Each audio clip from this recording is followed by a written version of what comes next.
তোমাদের সবার কাছে আমি গল্প জমা চেয়েছিলাম। স্কুলে স্কুলে গিয়ে আমি সবাইকে বলেছিলাম আমাকে গল্প লিখে পাঠাতে। কিন্তু তোমাদের পাঠানো চিঠিগুলো পড়ে আমার কাছে মনে হয়েছে তোমরা সেই গল্পগুলো নিজের ঘটনা নিয়ে লেখনি। তাই তোমাদের সবাইকে আমি আমন্ত্রণ জানাচ্ছি, আবারও লিখে পাঠাও তোমাদের নিজেদের গল্প। চারপাশে বাসায় ফেরার সময় স্কুল থেকে যেতে যেতে তুমি যা যা দেখো, কিংবা তোমার মনের মধ্যে জমে থাকা যত কথা, সব লিখে পাঠাও।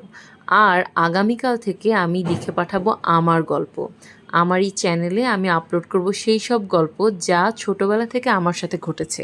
গল্পগুলো দেখতে দেখতে তোমরা বুঝতে পারবে কেমন গল্প আমি তোমাদের কাছ থেকে চাচ্ছি। কিছুদিন গল্পগুলো শোনার পর তোমরা নিজেদের স্মৃতিগুলো, মানে তোমার সাথে প্রতিদিন যা যা ঘটে সেখান থেকে যে কোনো মজার ঘটনা, দুঃখের ঘটনা, কিংবা অন্য যে কোনো ধরনের স্মৃতি তোমার মনে যেটা অনেক বেশি গভীরভাবে দাগ কেটেছে সেটা লিখবে একটা কাগজে এবং আমাকে কমেন্ট করে জানাবে যে তুমি লিখেছো। হয় আমাকে ছবি পাঠাবে, না হলে তোমার স্কুলের নাম লিখবে, যেখানে গিয়ে আমি তোমার গল্পটা নিয়ে আসব।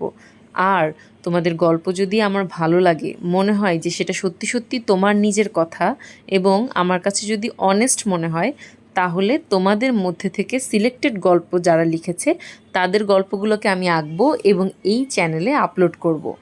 আর গিফটও দিব। সো ঝটপট আগে দেখতে শুরু করে দাও আমার গল্পগুলো আগামীকাল থেকে। আর তোমাদের গল্প আমি আনছি সামনে। বাই।